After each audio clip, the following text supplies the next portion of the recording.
A big part of the light heavyweight equation now is Anthony Rumble Johnson, Kenny, his 5th sub-1 minute knockout in the UFC. And gosh, man, 13 seconds, he gets the eternally durable Glover Teixeira out of there. I don't know that you could look any better. There's obviously not a ton of footage to analyze, but we've got ourselves an undeniable #1 light heavyweight contender, and he continues to show you it's not just power, it's technique, and for my money, this guy's the whole package. Dude, I mean, for Glover, it's unfortunate because obviously probably the most devastating loss of his career, but he handed the fight over to Anthony Johnson because when you look at the fight and say, yes, Glover Teixeira could have knocked him out as well, but when you're talking about speed, Anthony Johnson was the faster fighter. If he was going to trade with Anthony Johnson, he should have been faking and feinting, attacking the leg, faking like he's going to go for a takedown, then going upstairs.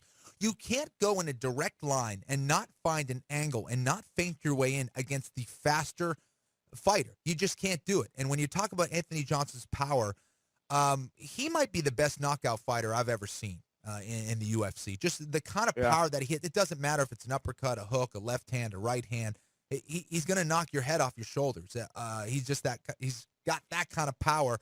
And it was unfortunate for Glover, who just attacked in a straight line, got hit with that crazy uppercut, and just brutal. But Anthony Johnson, again, is going to be some kind of beast to contend with, and I know that he's looking forward to that rematch against DC. And Daniel Cormier seems to be anticipating that as well, and said on Twitter that he's willing to give Rumble Johnson the fight. I believe the betting line for the first fight went back and forth a little bit. I'm not even sure who closed as the favorite, but I imagine you see that as a pretty competitive pick'em type fight, or do you still lean DC in the rematch? I lean DC because I think he's got the wrestling and he's got the chin to beat Rumble, because when you look at Rumble and his propensity for looking for that early knockout, if he doesn't get it after that, he seems to lose confidence. And I think Anthony Johnson has worked much harder at improving his conditioning, but I just feel like he doesn't have the ground game, man. If he is on the ground, or if he is, has improved his conditioning, I don't know if he has the technical ability now to try to get back to his feet. And now he's got some good coaches in that direction, obviously, who will help him with his ground game. But I don't know if he can do it in this short amount of time. I imagine they're probably going to fight before the end of the year, next 3 or 4 months or whatever. And I don't know. I think he's capable of knocking out DC if he can do it early. Yes, he can win. But after that, it's going to be an uphill battle for him for sure.